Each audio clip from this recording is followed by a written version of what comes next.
কিরে, নৌকো দেখলি? মস্ত বড়। আচ্ছা, ওইখানে চোখ কেন? নৌকো কি দেখতে পায় দাদা? দূর বোকা, ও এমনি করে রেখেছে। সব নৌকো কি চোখ থাকে? তাকে না। কি করে জানলি? আমি তোর থেকে বড়?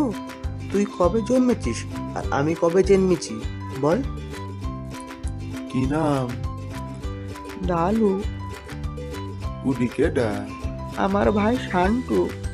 কি জাত? ব্রাহ্মণ। বাড়ি কেনে? এই গ্রামে। এইছো মোদের নৌকো দেখিতে আসবা না? চল রে শান্টু, বাড়ি যাই। ও ডালু, শান্টু, মুড়ি খেয়ে যা বাবা। ওরা বসে আছে, গিয়ে দেখো সেই নদীর ধারে। শুধু খাবো আর গাঙের ধারে টোটো করবো। কি বিপদেই পড়েছি এদের নিয়ে। দাদা, যাবি না নৌকো দেখতে? ওরা নৌকোতে উঠতে বললে উঠলি না? এখন না, সবাই চলে যাক ঘাট থেকে, নইলে কেউ যদি মাকে বলে দেয়, মা বকবে। তুই আর আমি দুজনেই তো আসবো সন্ধেবেলায়। আমাকে নিয়ে আসবি তো? এই নদীর ধারে সন্ধ্যাবেলা আসা যায়? চিনতে বাগদির ভিটের বাঘ তেঁতুল গাছটাতে হাড় কাটার মা থাকে। ছোট ছোট ছেলেকে ছো মায়েরা লইয়া গাছের মগডালে তোলে। সময়টা বড় খারাপ। সন্ধে নামার আগেই তারা নদীর ধারে চলে গেল। সঙ্গে চলিল শান্টু। শান্টু অত শত বোঝে না, দাদা যেখানে। কি খোকা, নৌকো দেখবে নাকি? তোমরা এখানে খাও? হ্যাঁ। কি রাধো? যা ভাই খোকা, আমরা গরিব লোক, কিনবার ক্ষমতা নেই তো। আচ্ছা, তোমরা কত জায়গায় গিয়েছো? তুমি চিনবে না সেসব জায়গা। বরিশাল জেলার নাম শুনেছ? এই বরিশাল জেলা।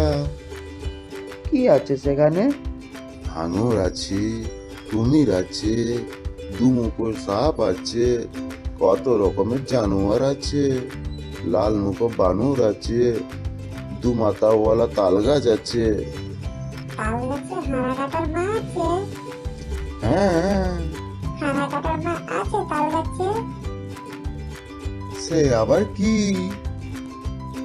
মস্ত বড় কুমির আছে সেখানে, বুঝলে? তোমরা কখনো দেখোনি। আমি নিজের চোখে যা সাপ দেখেছি সুন্দরবনে। কত বড়? তাল গাছের মতো মোটা, উড়ি! আর কত লম্বা? হাত 30-40-এর মতো বড়। এত বড় সাপ হয়? কেউ কখনো শুনে নাই। সুন্দরবনের কাণ্ডই আলাদা। সত্যি কি আশ্চর্য দেশ! সেবার সুন্দরবনে সুদলি কাঠ আনিতে গেছিলাম। চোর মুখের কাছাকাছি থেকে 3 ডাকি গেলে তবে ভাঙরডাঙ্গার জঙ্গল, রানীতলার জঙ্গল, বড্ড ভারী জঙ্গল। তারপর তারপর তারপর আমরা খালে নৌকোর নাঙর করে ভাঙরডাঙ্গার জঙ্গলে গিয়েছি মৌচাক ভাঙতি। একটা তাল গাছের বুড়ির মতো জিনিস এক জায়গায় পড়ে আছে, তার ওপর লতাপাতা। আমরা হেঁটে হেঁটে গেছিলাম, যেমন বসলাম অমনি দেখি নড়ে উঠেছে। ও মা! তারপর দেখি সরে সরে যাচ্ছে গাছের গুড়িটা। তখন দেখি গুড়ি নয়, মস্ত বড় সাপ নড়ছে। তখনই দিলাম চুপ। হা করে নিঃশ্বাসে ফেলে সেই সাপে নিঃশ্বাসে টানার জোরে জোরে ছোট ছোট জানোয়ার এসে ওর মুখের মধ্যে ঢুকে যাচ্ছে। তারপর কি হলো হ্যাঁ গো? আবার কি হবে? পালালাম মোরা সোজা।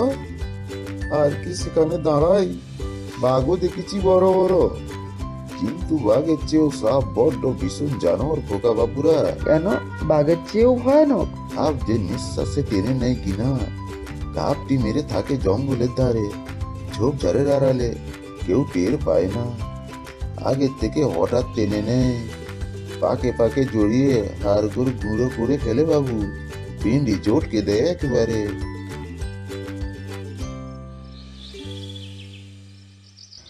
নৌকা কোথায়? শান্তুই কোথায়? ওই তো সেই বেনার ঝোপ নদীর পাড়ে, ওখানেই তো বেনার ঝোপের মধ্যে। যে নৌকো তো নেই, শান্টু কোথায়? শান্টু, ও শান্টু!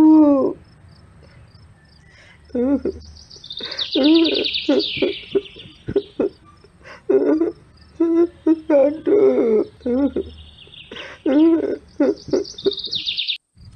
এসো, তোমার পিঠের চাল চামড়া তুলি বের করছি, তোমার পাড়া বেরোনো।